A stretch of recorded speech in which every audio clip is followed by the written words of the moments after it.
Lepo pozdravljeni. Začetek vsakega avgusta vsako leto že tradicionalno zaznamuje romanje 3 Slovenij na Svete višarje. Kraj je izrazito simbolnega pomena, saj pomeni srečanje Slovencev iz matične, zamejske in izseljenske Slovenije, ki ima izobraževalni, kulturni, športno-rekreativni in družabni značaj, saj je ena najmnožičnejših prireditev povezanih s Slovenci v zamejstvu in po svetu. In ima že več kot 30-letno tradicijo. Pod Višarjami pa se nahaja tudi vas Žabnice, v kateri se je rodil dr. Lambert Erlich, ki ga lahko uvrstimo med slovenske osamosvojitelje. O svetih Višarjah, o dr. Lambertu Erlichu v tokratni oddaji z našima gostoma, to sta profesor dr. Janez Juhant, zaslužni profesor Teološke fakultete Univerze v Ljubljani, in na digitalni povezavi je z nami iz Italije Erika Jazbar, časnikarka na RAI, to se pravi televiziji, radiju, italijanskem radiju, nacionalnem seveda. Lepo pozdravljeni, gospa Jazbar, pozdravljen dr. Juhant. Začnimo najprej s svetimi Višarjami. Gospa Jazbar, seveda svete Višarje so lokacijsko v Italiji. Povejte nam, kakšen pomen so svete Višarje za Slovence po svetu, v zamejstvu, v matični domovini in tudi v Italiji? Ja, dober večer najprej in hvala za povabilo. Začela bom tako. Svete Višarje so za širši slovenski prostor, ne samo zamejski, ne samo matični, ampak tudi zdomski in izseljenski, predvsem svet kraj. To je kraj molitve, kraj tišine, kraj krasne narave z Julici. Sicer v zadnjih letih nekoliko manj po zaslugi Primoža Rogliča, ker z Girom pač je prinesel tudi na velikansko pozornost na Svete Višarje, tako da je sedaj poleti od leta 2023 na Svetih Višarjah precej nevzdržno zaradi raznovrstnih turistov. Svete Višarje pa so svetišče, ki so na tromeji, kar pomeni, da ko se ti sprehajaš po tej uličici pod cerkvijo, slišiš najrazličnejše jezike. Najbolj pogosta je slovenščina, ker veliko je slovenskih romarjev, tako iz avstrijske Koroške, kot iz naše dežele, kot iz Matice, iz celotne Primorske, tudi iz Gorenjske. Zelo prisotna je tudi nemščina, ker tudi pri Korošcih oziroma pri Avstrijcih je to zelo priljubljena romarska točka, in pa pri Furlanih, torej pri avtohtonih deželnih, Furlani so pač avtohtona deželna skupnost. Kot rečeno, pa lahko slišiš najrazličnejše jezike. Ko je bil na primer papež Janez Pavel II, si tudi poljščino slišal, ker ko so romarji hodili v Rim, so se večkrat ustavljali na Svetih Višarjah, in kot mi je zadnji slovenski duhovnik, ki je bil tam za stalno nastanjen, Dionizij Matevčič, to enkrat povedal, imajo tudi poljski misal v tej cerkvi, ker pač se je dogajalo, da pogosto so prihajali romarji. To je stara romarska pot, torej ta sloviti leseni Marijin kipec je pastir po izročilu našel leta 1360. Takrat so tudi dobili naročilo se strani oglejskega patriarha, da tam zgradijo kapelo oziroma cerkev. Cerkva je bilo več, bile so porušene, strele, požari, prva svetovna vojna in tako dalje. Zadnja obnova Višarske cerkve sega v leto 2000, torej v takratno svetoleto, ko so bile za to namenjene tudi finančne dotacije. Najlepše oziroma najbolj znano, kar je v Višarski cerkvi, pa so te slovite poslikave Toneta Kralja, to je dolenjski slikar, ki je poslikal veliko naših cerkva po Primorski, od Svetih Višarij pa do Obale. To je opravil v 30 letih, in kot se je zgodilo v več drugih cerkvah, ki jih je poslikal pri nas v 30 letih, je potem v 60 letih še enkrat jih renoviral. Pri enem od vhodov te Višarske cerkve pa je tudi plošča, ki spominja na dr. Lamberta Erlicha, na to njegovo slovito višarsko vizijo oziroma višarsko Slovenijo oziroma pogled pomen svetih višarij. To je misel, ki jo je izrekel leta 1933 svojim študentom, in sicer, da so svete višarje kraj miru, kjer se srečujejo različni narodi, in naši predniki, namesto da bi se tu bojevali, kdo ima oblast nad tem teritorijem, so tu zgradili cerkev, v kateri se moli. In se moli v različnih jezikih, ker svete maše na svetih višarjah so tudi štirijezične, v slovenščini, italijanščini, furlanščini in nemščini. Veliko naših župnij čez leto v zamejstvu roma na svete višarje. Na svetih višarjah je tudi več, kako bi rekla, širše vzeto političnih dogodkov. Tu so bila tudi srečanja treh dežel, ko so bile še meje, tako da res svete višarje so ena taka res močna točka v srcih vseh nas, ne samo v zamejstvu. Kot rečeno, ste rekli, ja, svete višarje spadajo pod Italijo, ampak recimo, da celotna Kanalska dolina, bodimo iskreni, je del Koroške v Italiji, recimo, da s tem, kar je Italija, ima bolj malo veze.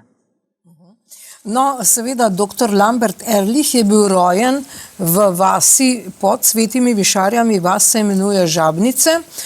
Dr. Janez Juhant, vi ste napisali krasno obsežno knjigo Lambert Ehrlich, Prerok slovenskega naroda. Zakaj je Lambert Ehrlich tako pomemben za slovenski narod? Ja, brez dvoma je on eden, kot je že lepo rekla gospa Erika, utemeljiteljev slovenstva, slovenske države, pa tudi tega, da je Slovenija središče. On je leta 1941, ko se je vrnil iz tako imenovanega pobega, ko se je naša vlada morala v eksil, takrat so tudi hoteli vzeti s seboj tudi Lamberta Ehrlicha, vendar minister Kulovec je v Beogradu bil potem ubit.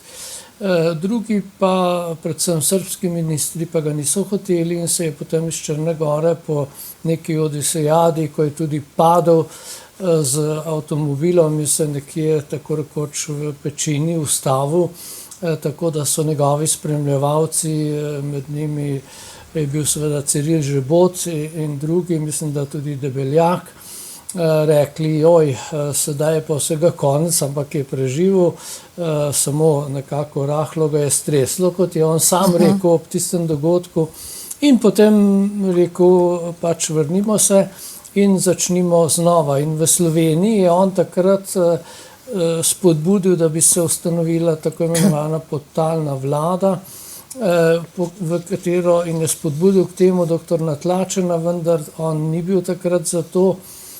Morda bi to tudi tok dogajanja med drugo svetovno vojno, predvsem poskuse revolucije, morda drugače obrnilo. Vsekakor pa je on potem napisal tako imenovani Slovenski problem, kjer on gradi ravno na tem, kar je bilo rečeno že, kar je govoril že pred vojno, višarje kot središče in tudi Slovenija kot središče Evrope.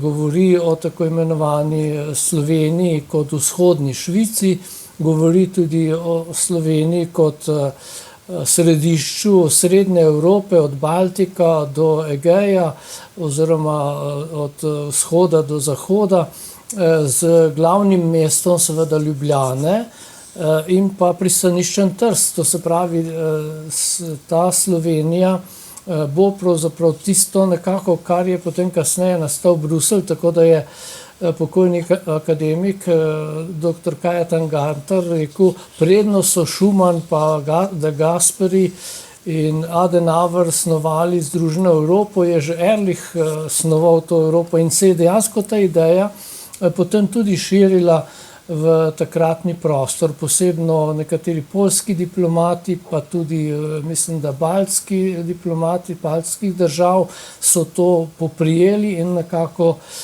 tudi skušali to uveljaviti. Rekel bi pa še en stavek k temu, kar je bilo rečeno, zelo lepo predstavitev svetih višarij. Svete višarije so bile tudi v nekem smislu zatočišče v takratnih težkih časih, recimo v letih jugoslovanske diktature, torej v tako imenovane 6. januarske diktature v 30. oziroma koncu 20. let, so Slovenci bili, predvsem katoliški Slovenci, zelo zatirani in so hodili, zanimivo, na svete višarje, kjer so bili tako rekoč varni pred jugoslovanskimi diktatorskimi pritiski, pa tudi pred fašizmom. Zanimivo, da tudi fašizem nekako na višarje ni tako posegel. Zanimivo je, da je slikar Tone Kralj recimo lahko te slike gor, slikal si jih je tudi v drugih krajih, nekje tudi nekako z zanimivimi oznakami označeval tudi diktatorje, recimo Mussolinija. Skratka, tam je bilo zatočišče za to delovanje in ni slučajno, da je Lambert Ehrlich leta 1933, kot je bilo rečeno, tem študentom govoril ravno na svetih višarjih. Tudi v Sloveniji takrat še ni bilo, se je potem spremenilo, ampak to je bilo takrat tam mogoče.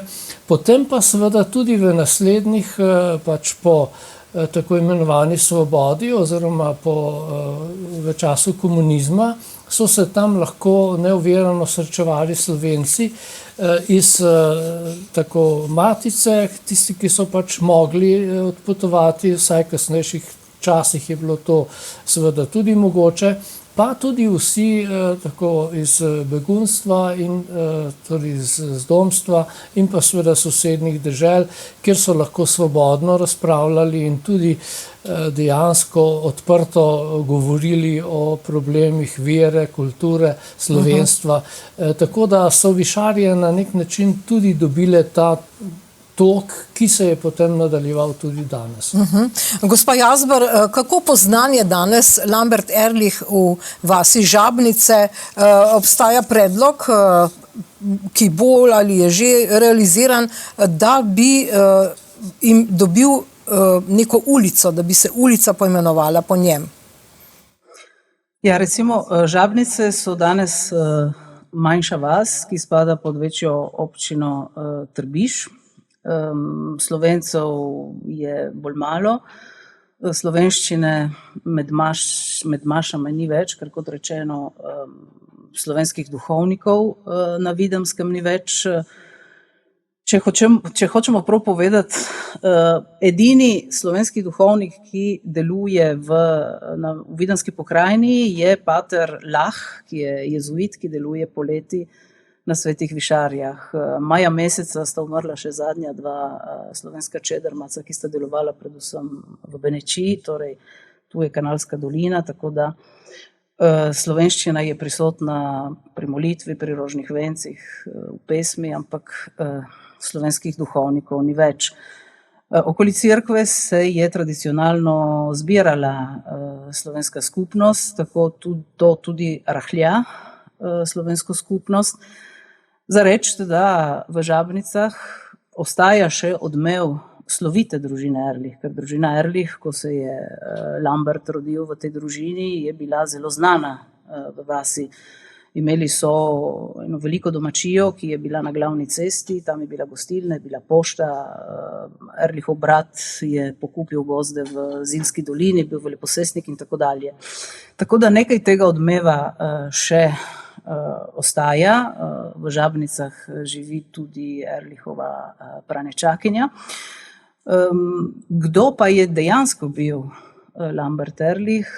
Ne vem, če je to tako razširjeno, vsaj s prebivalci, s katerimi sem jaz govorila, ne vejo, o kakšnem liku govorimo, o kakšnem intelektualcu, o kakšnem znanstveniku, o kakšnem pomembnem duhovniku.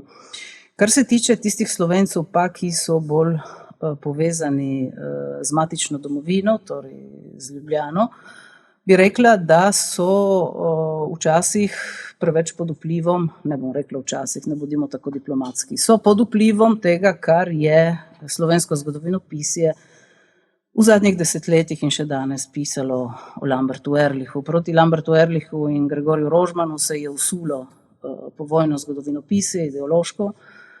Ne moramo reči, da je bilo to kako strokovno zgodovinopisje. To do leta 1991, po letu 1991 se je nekoliko izboljšalo, ampak ne bistveno. In ker manjšina dejansko živi v stiku z matico, to srkajo tudi naši ljudje. Recimo v Žabnicah nekoliko manj, ker so nekoliko manj povezani z Ljubljano in s temi žarišči. To velja gotovo za Goriško in za Tržaško. Tako da, če bi porabila eno frazo, ki je danes precej pogosta, bomo rekli, da Lambert Ehrlich je lik, ki razdvaja.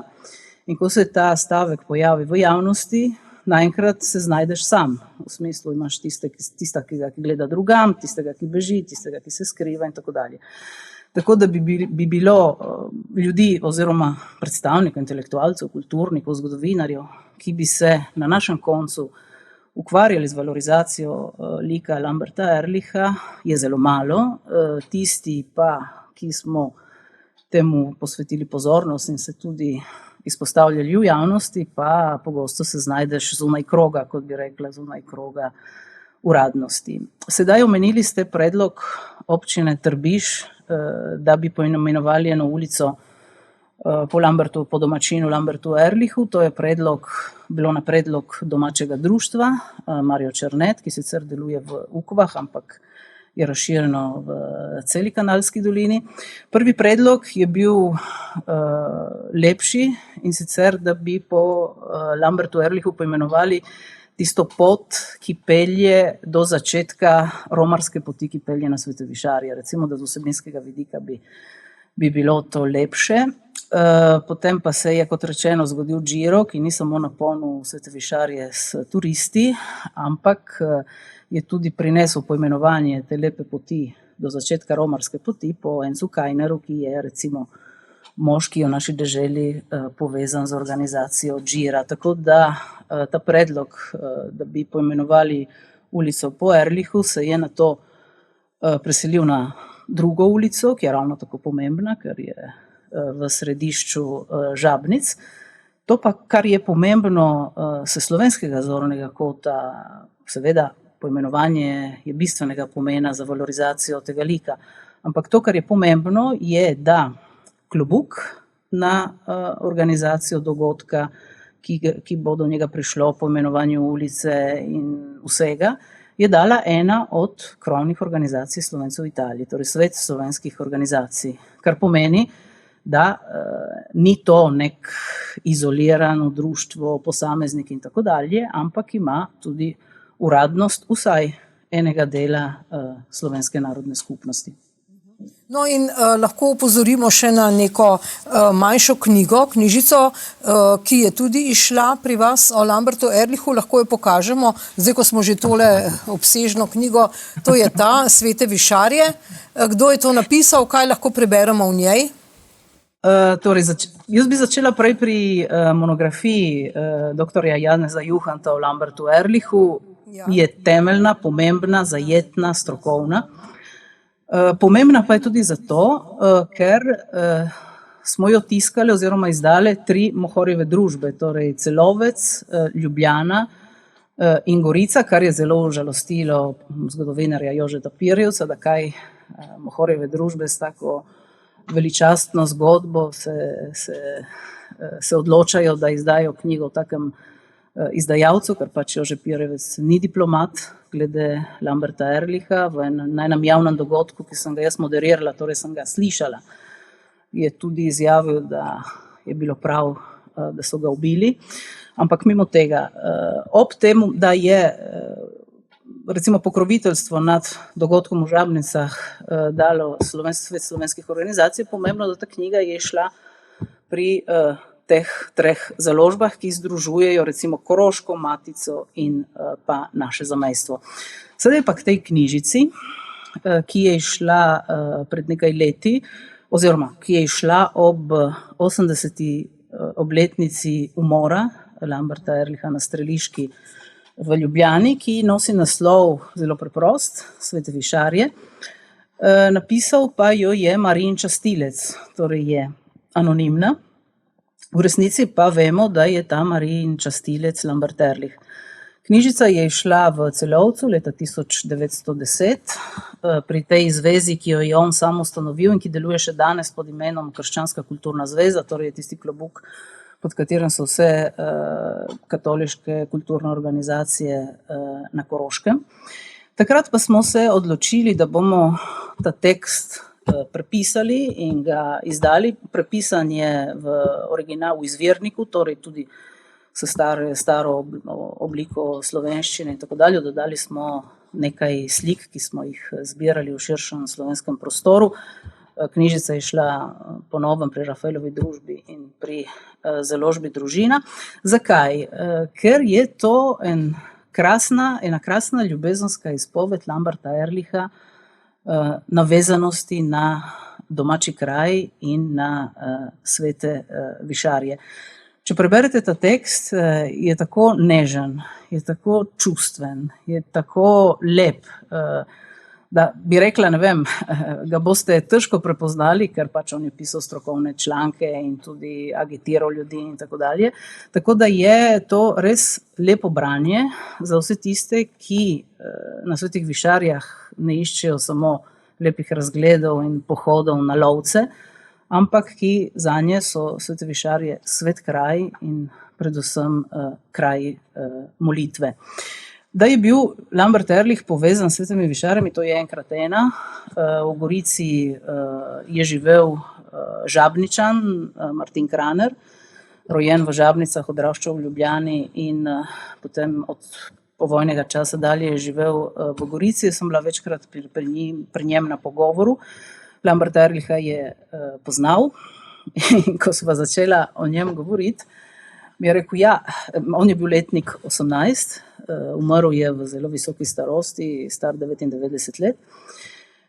Je rekel, spominjam se dne, ko so med romanjem, ki uvaja še danes romarsko sezono na svetih višarjah, torej za svetega Janeza Krstnika, v procesiji nesli Marijin kip ponovno na svete višarje, je bilo, med vojno je bila najprej v Žabnicah in potem v Mariboru je bil. Kako sta brata Ehrlich, ker tudi Lambertov brat Martin je bil duhovnik, sta leta 1925 sprejela ta kip pred višarsko cerkvijo. In spominjam se, da je obupno deževalo. Kako se spominja? Leta 1925. In potem smo imela en daljši pogovor, med katerim mi je prav povedal, kako je tudi potem, ko je bil v Ljubljani, ko so bile opcije za Tretji rajh, naprimer leta 1939, stalno sledil temu, kar se dogaja v Kanalski dolini, v Žabnicah, na svetih višarjah. On se je tudi angažiral v prvi osebi, je pripravil lepake, da bi agitirali, da bi kanalski Slovenci, torej žabniški Slovenci, ostali v Kanalski dolini in optirali za italijansko državljanstvo, medtem ko večina potem se je odločila, pač, da bo optirala za nemško in so zapustili domače kraje. In kako ga je obiskal svoj pač sobi in kako se je skoraj jokal, ko je govoril o usodi Kanalske doline, ki je bila enako boleča kot usoda Koroške, recimo po prvi svetovni vojni, ki jo je on pač neposredno doživel tudi kot član teh komisij, ki so odločale o meji in pač kolikšen delež Koroške bo potem ostal v Avstriji. No, torej, Lambert Ehrlich kot domoljub, kot pravzaprav prvi osamosvojitelj na nek način, ampak preselimo se dr. Juhant v 26. maj 1942. To je bila okupirana Ljubljana, v kateri je delovala teroristična komunistična organizacija z imenom Varnostna obveščevalna služba, ki je, kot so dejali sami, justificirala, kar pomeni, ker sami so imeli neke zakone in pobijali ljudi. Namreč oni so takrat ubili Lamberta Ehrlicha, ampak ne oni, konkretno Franz Stadler Pepe je bil eden teh teroristov, organizacijo je vodila Zdenka Kidrič. Povejte nam, ali so Lamberta Ehrlicha oziroma ali je Pepe Lamberta Ehrlicha ubil oziroma justificiral, kot pravi sam, to se pravi, so tudi zvočni zapisi, sam je povedal, kako je to bilo, in justificiral, pogojno rečeno je tudi bana natlačena, ali je bil Lambert Ehrlich konkurent komunistični partiji, zato ker je govoril o Sloveniji kot evropski državi, o samostojni enoti Sloveniji, seveda oni pa so se zavzemali za stalinistično Rusijo in za komunizem. No, sodeloval je še Mile Kratochwil, oba skupaj, in sta seveda, ker sta bila tudi dva ponavadi, to so tudi vedeli, ker so stalno opazovali ljudi, ki so jih potem kasneje ubili, natančno so poizvedeli okvire, v katerih živijo, in tako sta seveda oba potem, torej Stadler Pepe, dr. Ehrlicha, njegov sodelavec Mile Kratochwil pa Viktorja Rojca, ki je bil slučajno študent, to je bil študent, ki je šel z Ehrlichom ki je šel z Ehrlichom, ker on je imel vedno enega spremljevalca. Ponavadi je bil pa to Ciril Žebot in on je pa tisti dan zaspal in po nekem naključju je pač on potem preživel to in tudi je bilo namenjeno, da bi on bil pravzaprav kot najbolj viden, poleg še nekaterih stražarjev, da bi ga tega likvidirali. Na vaše vprašanje, ali je bil on zaradi tega, jaz mislim, da v celoti lahko rečemo takole. Ehrlich je bil kristjan, je bil človek, je bil seveda tudi katoliški duhovnik, je bil tudi pa seveda velik narodnjak. In nekako njegova osnovna razsežnost je bila, da se je zavzemal z vsem srcem za krščansko Slovenijo. In seveda vsi komunisti, pa seveda podobno tudi nacisti in fašisti so bili pa proti temu krščanskemu duhu, ker so pač vzpostavljali novo ideologijo brez Boga. In to je bil pravzaprav bistveni razlog. Seveda je posredno šlo tudi za to, da je Lambert Ehrlich v spomenici malo prej Italijanom zelo jasno obsodil tako nasilje Italijanov, fašistov, kakor tudi seveda komunistov. To je nekaj, kar je pravzaprav presenetljivega in recimo govori se o Ehrlichu kot domnevnemu narodnemu izdajalcu, ampak on je bil ravno tisti, ki je govoril, da morajo Italijani odpreti tehnično fakulteto, ki je bila določen čas takrat zaprta zaradi nekih demonstracij. Potem, ki je rekel, da morajo Italijani pustiti, da se ljudje svobodno vozijo po Ljubljani, ker je bilo prepovedano kolesarjenje. On je bil tisti, ki je rekel, pa še hujše stvari, da Italijani načrtno in sicer povezano z komunisti ubijajo slovenske ljudi. Ali pa recimo ubijajo komunisti slovenske ljudi, Italijani pa streljajo talce. Da pa italijanska oblast nič ne naredi glede tega, da komunisti počnejo nasilje po provinci, to se pravi po deželi, kjer pravi pridejo, ponavadi napadajo vas, streljajo pravzaprav samo zato, da izzovejo Italijane, Italijani pridejo pa požegajo te vasi, odpeljejo ljudi v taborišča, recimo Rab in druge. In celo pravi, nekako zadnji stavek te spomenice je tudi, da celo govorijo ljudje, da Italijani in komunisti odkrito tukaj sodelujejo.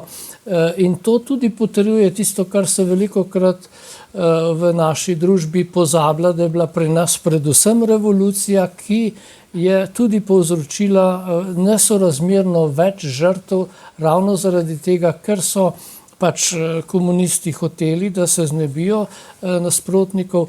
Ehrlich je bil pa človek, ki je te stvari dobro videl, predvidel, jih napovedoval dejansko že pred vojno, ko je rekel recimo, da če bo pri nas vojna, bodo komunisti to izkoristili. Ne smel pozabiti, da je bil on tudi preko svojih stražarjev zelo tesno povezan s doktorjem Antonom Korošcem, ki je v takratni Jugoslaviji zelo dobro vedel, kaj so komunisti, čeprav so bili to majhna lahko rečemo danes politična sekta, ampak so bili zelo dobro organizirani in so imeli seveda tudi vso podporo pri sovjetski komunistični partiji in tako po celotni internacionali. Vse to so bili razlogi, ker je Ehrlich dejansko zelo ostro obsodil tudi komunistično revolucijo v Španiji, recimo leta 1937 tudi nasprotoval Kozbeku. Vsi ti ljudje, tudi Kozbek kot kristjan, nekako pa so bili prepričani, da bodo s komunisti osvobodili Slovenijo. Tudi Kozbek je govoril o tem, da bo pač razvil nekega novega krščanskega duha, pri katerem bodo pomagali komunisti. Skratka, vse te stvari so se nekako nagrmadile.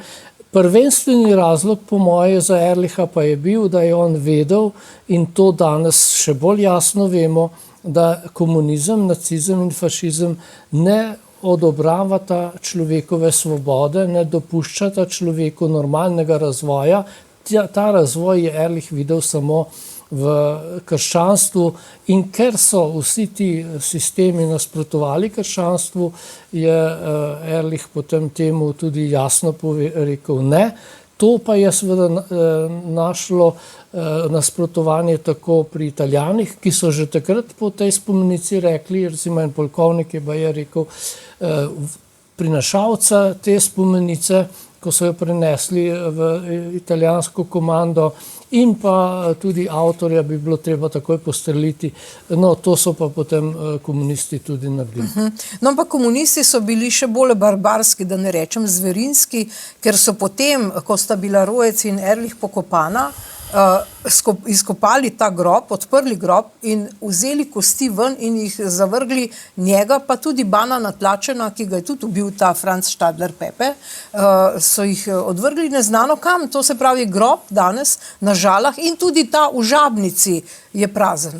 Ja, v Žabnicah je pravzaprav grob njegovih prednikov, to se pravi tudi matere, ki je med drugo svetovno vojno umrla v Celovcu in so jo potem pokopali. Oče pa je potem kasneje umrl, sta v domačem grobu v Žabnicah. Medtem ko je točno, kot ste rekli, ne samo Ehrlich, doktor Natlačen, pač pa tudi številni drugi, ki so bili takrat likvidirani, tako imenovana likvidacija, ki je skušala vzbujati, da je tu neko sodišče v zadju, pa da so bili neki zločinci, kakor so jih oni potem javno poimenovali. In to je tisto, kar je govorila prej gospa Erika Jazbar, da pri nas še vedno nekako se vzbuja človek, ki je najbolj srcem živel za slovenstvo, je dobil ta popolnoma neprimeren nadimek zaradi svojega domovinskega, narodnega, pa seveda tudi krščanskega in slovensko zavednega duha, ki ga je imel in ki ga je tudi dejansko stalno utelešal. Recimo ob njegovem pogrebu je dr. Žebotov rekel, kolega z univerze, je rekel, jaz nisem pristaš Ehrlicha, ampak sem ga pa zelo cenil kot univerzitetnega kolega.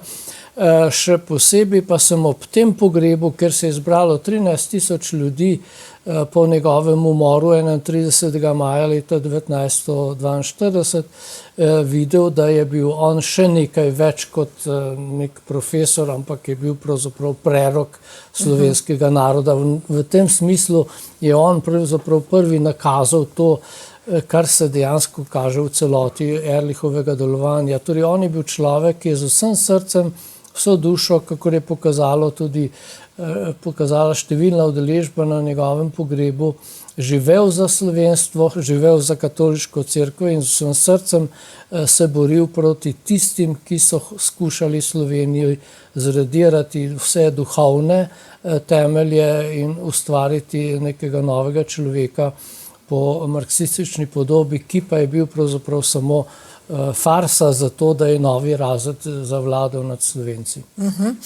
No, gospa Jazbar, kako je s tem v Italiji? Prej ste omenili, da omemba Lamberta Ehrlicha tudi sproža različne odzive, tako pozitivne kot negativne. Zakaj je to tako? Kaj menite? Je še danes ta ideja, da je mogoče ta zamisel Lamberta Ehrlicha o samostojni Sloveniji bila tudi protiitalijanska, protifašistična? Kako je s tem?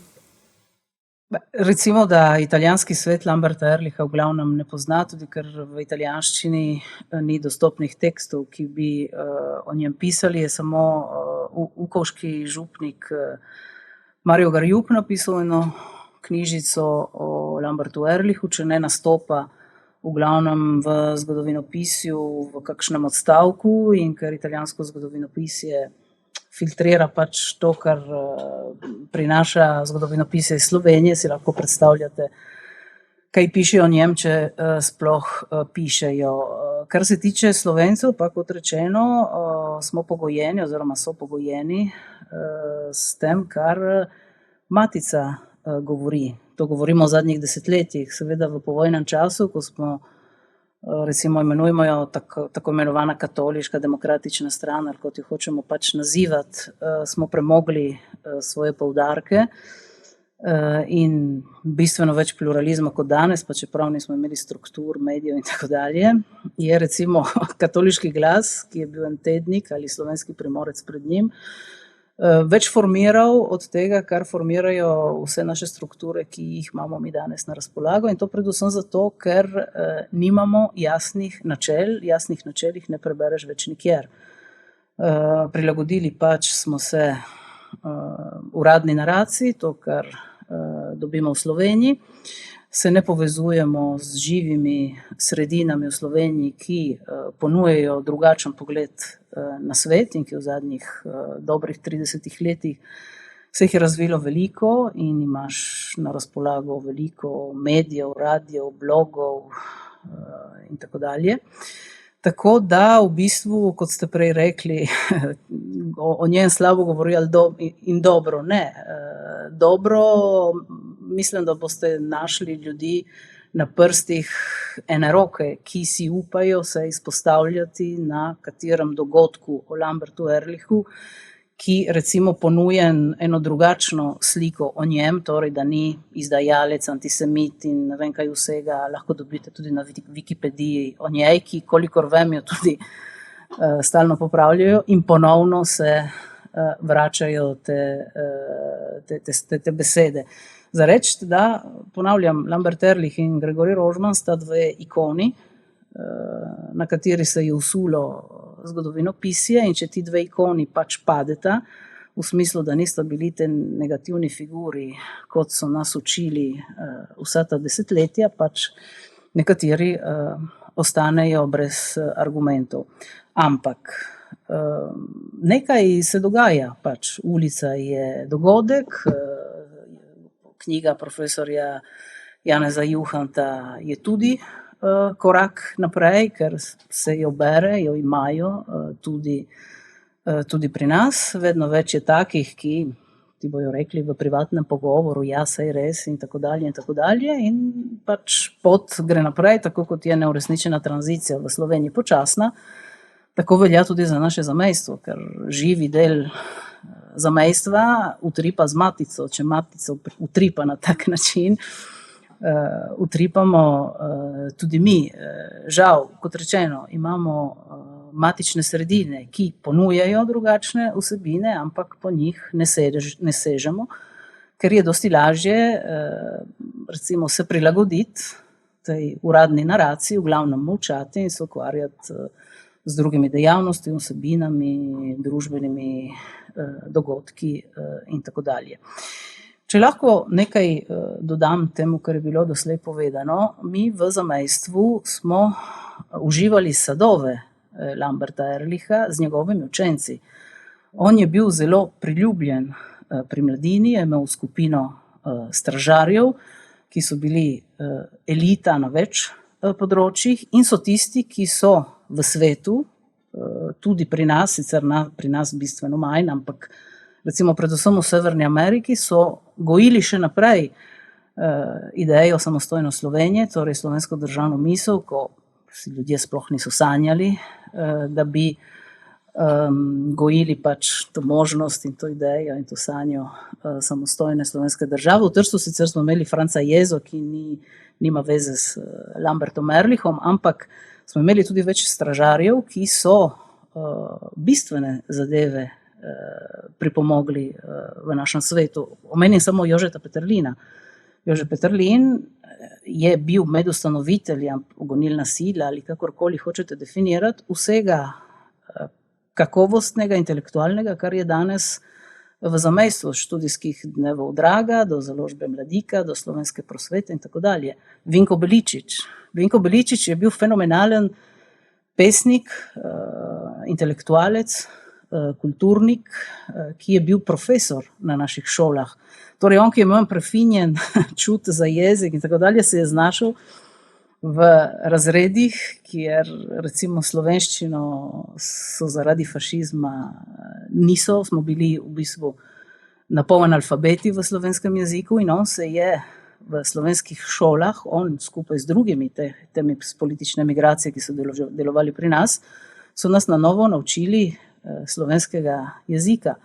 Matej Poštovan, eno drugo tako ime, ali pa Max Šah, če pogledam na Goriško, profesor Oton Mur. Na Goriškem smo jih imeli manj, ker razmejitev je k nam prišla leta 1947 in vsi tile brez italijanskega državljanstva so morali zapustiti Gorico že leta 1947. V Trstu se je to zgodilo leta 1954, zato so ostali do takrat, oziroma nekateri so ostali tudi kasneje, ker so si ustvarili družine pri nas. Oton Mur je že leta 1944, ko je poučeval na slovenski gimnaziji, ki so jo goriški Slovenci omogočili pod nemško upravo, je že takrat, sem govorila z nekaterimi dijaki, agitiral za samostojno Slovenijo. Pod nemško upravo v Gorici leta 1944 on uči dijake, ki imajo 15 let stari, in je že takrat agitiral za samostojno Slovenijo. Torej, hočem reči, Lambert Ehrlich je ena pomembna figura tudi za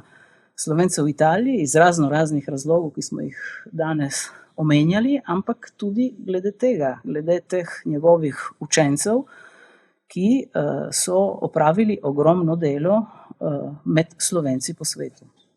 No, oni so bili pa stalno pod nadzorom, recimo nekateri je zdaj obdelal gospod Igor Omerza, recimo gospoda Jezo, kot ste rekli, ni bil stražar, ampak liberalec, pa vsi ti, ki ste jih imenovali, so pa bili seveda tudi pod nadzorom in tudi to, da je ta slovenska gimnazija, ki je takrat bila pod Nemci pravzaprav ustanovljena in je imela podporo nasprotnikov komunizma, je bila potem seveda tudi iz teh razlogov dejansko uničena in tudi prezirana in tudi tako z strani nekdanjih fašistov, kakor seveda tudi komunistov, italijanskih in slovenskih, seveda zaradi tega, ker je pač povsod bil ta Ehrlichov duh, ki je govoril prvič za katolištvo, drugič za slovenstvo in tretjič tudi seveda za samostojno slovensko državo. V Kanadi pa so ti stražarji, recimo Augustin Cook, ki je imel te dokumente in neka gospa se spominja, da jih je videla te kovčke z dokumenti Pariške mirovne konference, ko so jih nosili na vetrin. Kjer je bil Ehrlich udeležen. Opisal. Danes imamo tako 600 strani dolgo knjigo teh dokumentov, ki je šla v okviru akta Ekleziastika Slovenije. Izdal je pokojni doktor Benedik. Skratka, ti dokumenti so bili potem tudi objavljeni v Ameriki in seveda ta Ehrlichova smer je stalno gojila idejo samostojne Slovenije in seveda potem tudi dobesedno ob stiku z prvaki Demosa, ki so, vemo, dr. Bučar, pa seveda krščanski politiki, Peterle in drugi, ki so se srečevali z pristaši Slovenske ljudske stranke in tudi drugih krščanskih slovenskih formacij v inozemstvu, so potem to idejo spet okrepili, to svoje prizadevanje in tako lahko dobesedno vidimo neke povezave tega. No, ampak dodajmo tu vprašanje, ne, gospa Jazbar je omenila seveda to matico, prav Golobova vlada, torej ta vlada sedanja, je ukinila dan spomina na žrtve komunizma, ki ga je uvedla Janševa vlada pred tem. Ne?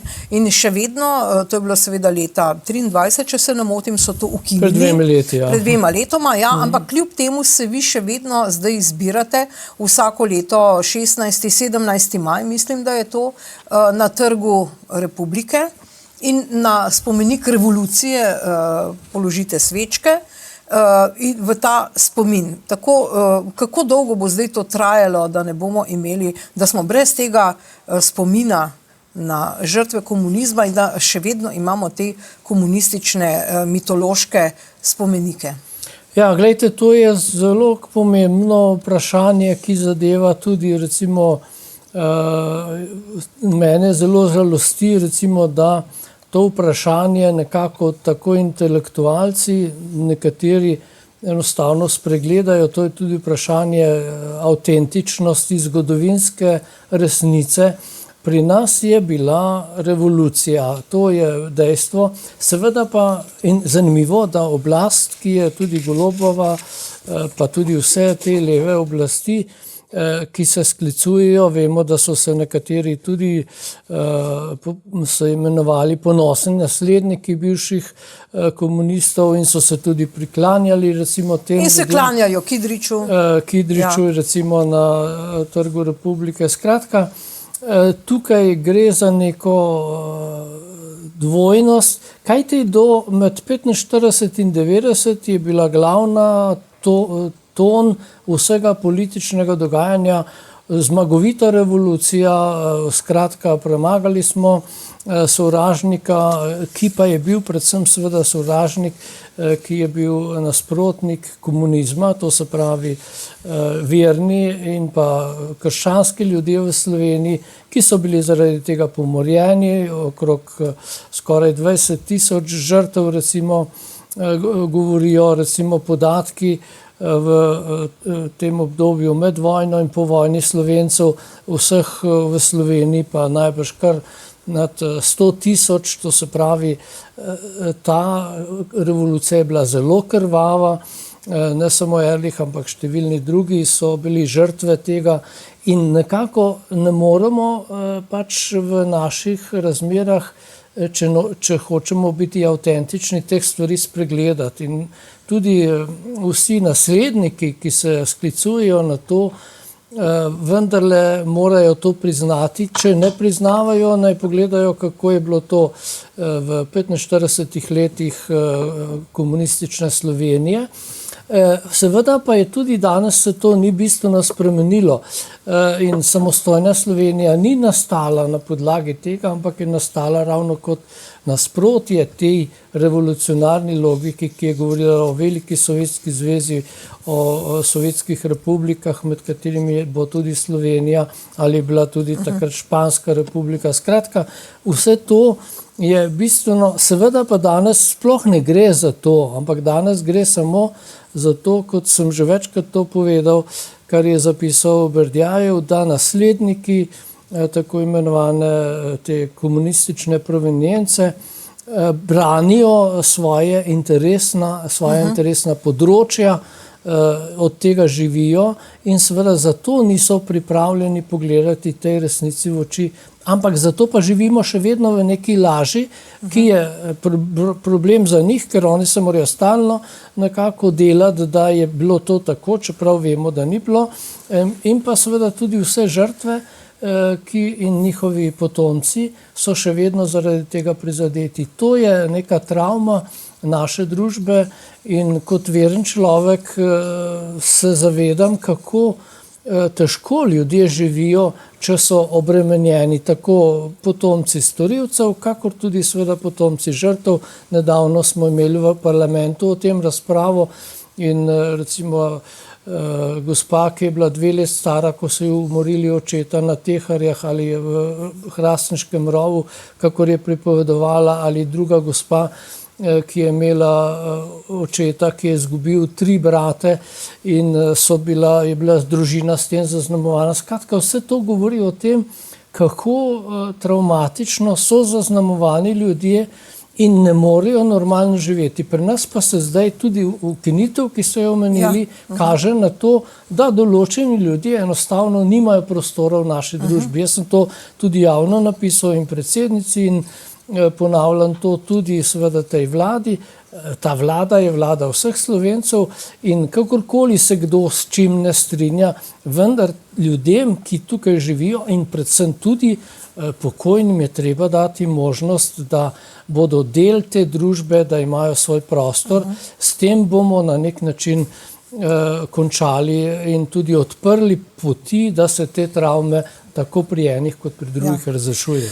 Gospa Jazbar, torej v Ljubljani poteka vsako leto 17. maja ta prireditev na dan spomina žrtev komunističnega nasilja, tam prižigajo se sveče, je cela prireditev, obstaja tudi vse posvojitev, vsak posvoji nekoga od teh umrlih, ampak tudi v Gorici oziroma Novi Gorici ste to pripravili zdaj že 2-krat. Kako vam je to uspelo? Ja, uspelo je, bila je zelo dobra udeležba. Sedaj, mogoče na preambula. Jaz živim v Gorici, v službi sem v Trstu, največ pa delujem na Novogoriškem, kjer je skupina ljudi, ki je dovzetna za take vsebine, in ko je bil takrat ukinjen ta dan in se je pripravljala svečanost na Kongresnem trgu v Ljubljani, smo rekli pač, da bomo tudi mi to organizirali, ker kot je veljalo za Božič za časa Jugoslavije, Božič ni bil praznik in tudi ta dan. Če se ga bomo mi spominjali vsako leto, se bo ohranil, tako kot se je ohranil Božič, ki ni bil uraden praznik v nekdanji Jugoslaviji. Zato to smo priredili letos že 2. leto. Imamo v okviru naših goriških večerov, to so pogovorni večeri, ki potekajo v avli Mestne občine Nova Gorica. Če lahko dodam, na trgu Edvarda Kardelja, ob ulici Borisa Kidriča in pod Sabotinom, kjer imamo pač napis na štito. In ta poseben dan pa poteka tako, da imamo pogovorni večer. Lansko leto je to bil pogovorni večer z Lojzetom Peterletom in Renatom Podbersičem in letos je bil s Stanetom Gradndo. Potem pa po večeru imamo na travniku pred mestno občino, prižgemo sveče v obliki križa, ker mi nimamo varuhov spomina na žrtve, ker pač pri nas je delo komisije šlo počasneje, ker pač pri nas grobišč ni bilo, je do pred kratkim so govorili. Imamo varuhe spomina posameznih morišč iz različnih koncev, torej iz Goriške, Strnovsko-Banške planote, iz Brd, tudi iz zamejstva in podobno. Imamo eno krajšo misel, skupno molitev, to zelo na kratko traja slabe pol ure. Svečko pa nesemo tudi pred kip Borisa Kidriča, ki je tik ob mestni občini. In to zato, ker mene osebno, ampak tudi številne druge, argentinski Slovenci so mene učili, vsaj mene, da oni so ves povojni čas molili tudi za krvnike, ker so tudi oni, kot je pravilno povedal dr. Janez Jukan, so neke oblike žrtev, ker pač živeti z eno tako težo v srcu je pač bilo tragično in tudi vse te zgodbe vseh teh ljudi mi ne poznamo, kako so se končale, nekaj vemo, ampak to, tako da pietetno nesemo tudi svečko Borisu Kidriču, ker je najbližji in ker pač za njega je tudi dokazano marsikaj. Gospod Juhant, seveda v Ljubljani pa imamo še en velik problem. Imamo župana, ki drži roko nad trupli in ne dovoli pokopa vseh teh 14-15 tisoč pobitih domobrancev, ki so jih Britanci vrnili iz vetrin Titu in Titovim krvnikom, da so jih pobili. Ne? Zdaj imamo fotografijo nekega obeležja z ljubljanskih Žal. Obeležje je postavljeno na območju cerkve, tam sta kip Bana Natlačena in seveda tudi Lamberta Ehrlicha, ampak kdaj bomo dobili neko kostnico, zakaj prevažamo te kosti po celi Sloveniji v nekih gajbicah plastičnih in se gremo neko barbarsko skrivanje zgodovine pravzaprav? Ja, zadeva še bolj tragična, da imamo tu, poleg teh, ki ste jih omenili, in seveda zdaj so nekako v spredju te žrtve Macesnove Gorice, ki jih je okoli 3450, da pa imamo tudi medvojne žrtve otrok, žena in pa seveda odraslih Romov, ki so prav tako nekje obtičali v kostnici in jih je mestna oblast skušala preprečiti.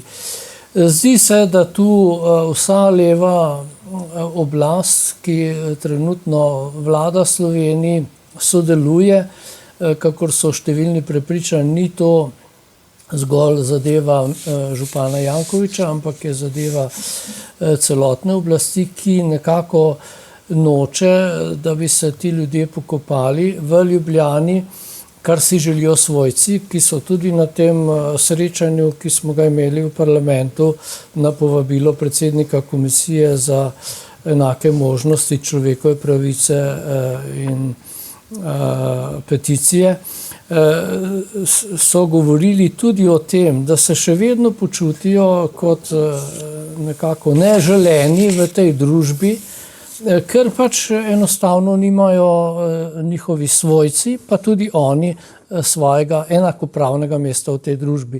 In gledajte, imajo, če tako rečemo, to spet kaže, kako močne so te revolucionarne osti, ki še delujejo danes. Namreč, mi imamo v Ljubljani pokopane, kar je seveda popolnoma legitimno, pravilno, človeško, dostojanstveno. Imamo pokopane Nemce, imamo pokopane Italijane, ki so padli med drugo svetovno vojno.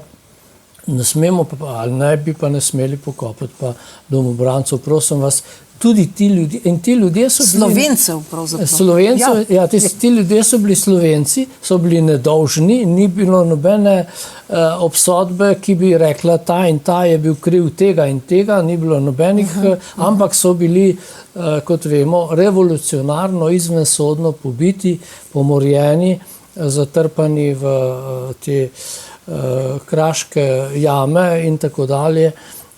Ti ljudi, ki so pa naši ljudje, Slovenci, tem pa ne pustimo enakega mesta v Ljubljani, ker so svojci za to, da so v Sloveniji. Prvič zaradi tega, ker je to zadeva celotne Slovenije, gre za to, da se pač te ljudi rehabilitira, da se jim da primerno, dostojno mesto in predvsem je to človeška potreba in želja in tudi dolžnost, da te ljudi pokopljamo.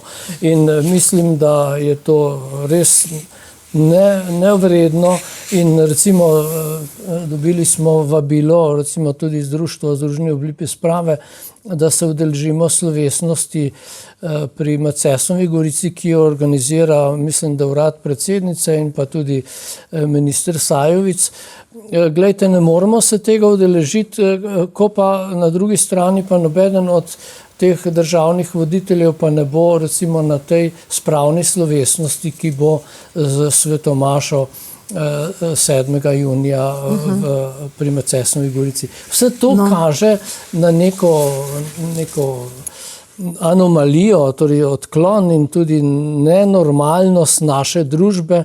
Predvsem pa v tem smislu tudi, gledajte, naši vrli voditelji hodijo k papežu in skušajo imeti dobre odnose s cerkvenimi dostojanstveniki, na drugi strani pa nekako ne izvajajo temeljnih krščanskih in človeških obvez in seveda tudi teptajo pravice tistim, predvsem pa tudi na nek način ožijo pravice cerkvi, recimo na kulturnem področju in drugih področjih, kar je pravzaprav pa sestavni del in ne pridejo, recimo gredo na inauguracijo papeža, kot je šel predsednik vlade, ne pridejo pa k maši v stolnico na dan državnosti.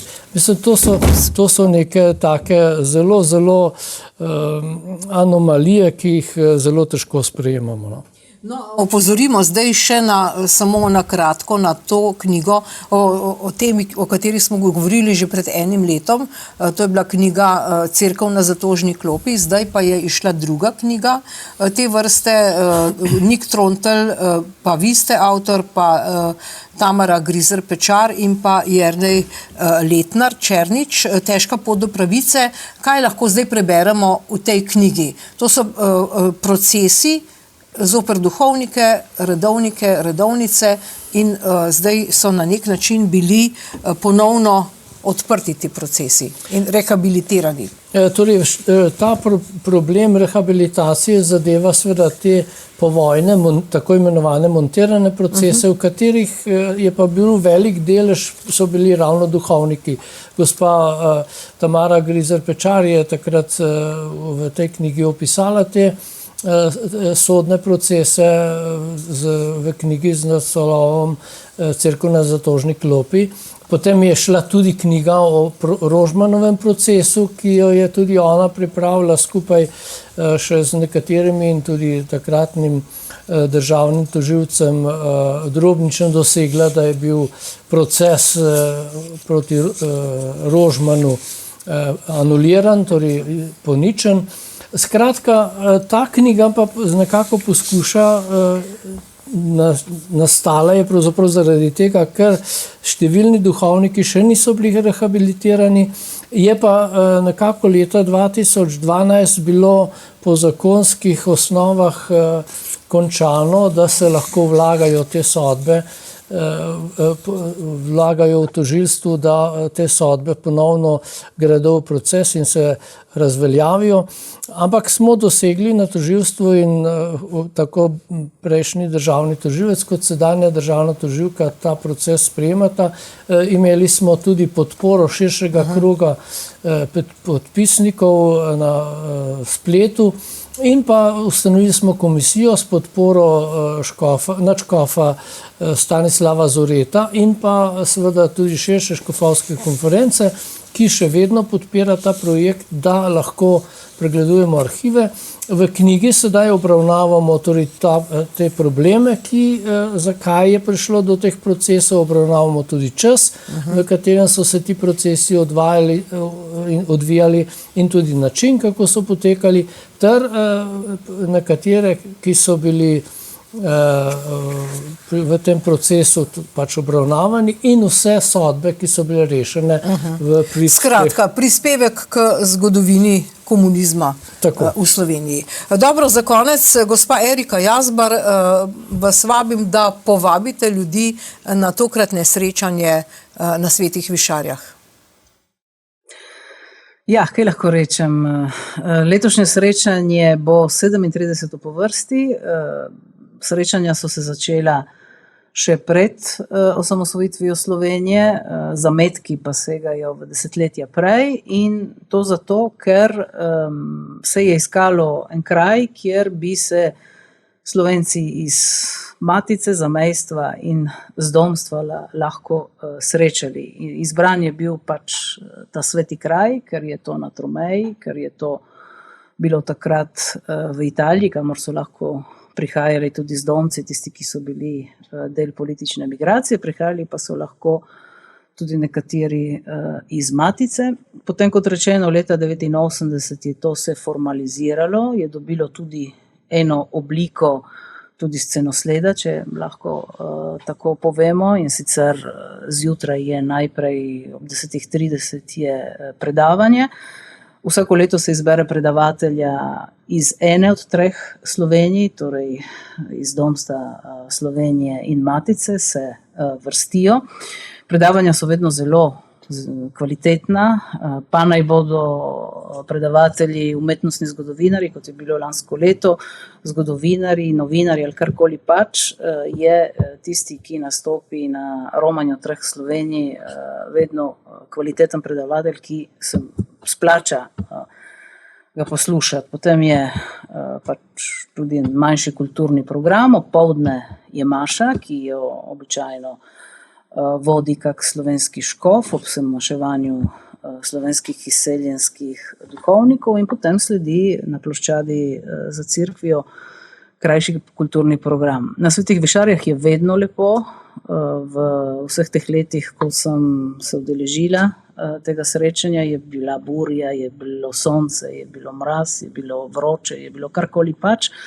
Ampak je vedno lepo, ker tam srečaš najprej vse te naše izseljenske duhovnike in vidiš, ki delujejo od Švedske do Berlina, do vseh mogočih krajev, do Velike Britanije. Srečaš ljudi, ki jih lahko srečaš nekatere tudi na študijskih dnevih draga, ampak na Svete Višarje prav hodijo ena posebna publika iz vseh treh narodnih udov, če lahko tako definiram, tako da jaz mislim, vam lahko rečem, pridite, ker je lepo, vsako leto je lepo, ne glede na vreme, ne glede na predavatelja, ne glede na tistega, ki ima homilijo, je vedno kvalitetno, je vedno lepo, in Svete Višarje pa so bajen in sijajen kraj. In dodajmo, da se je mogoče povzpeti z vzpenjačo, da se ne bi kdo ustrašil, peš hoje. Ali pa skoles po poti Primoža Rogliča, kot želite. Pa peš, ja. Torej, to vabilo velja. Hvala obema za te temeljite analize in komentarje in spoštovane gledalke in gledalci, hvala za pozornost. Nasvidenje.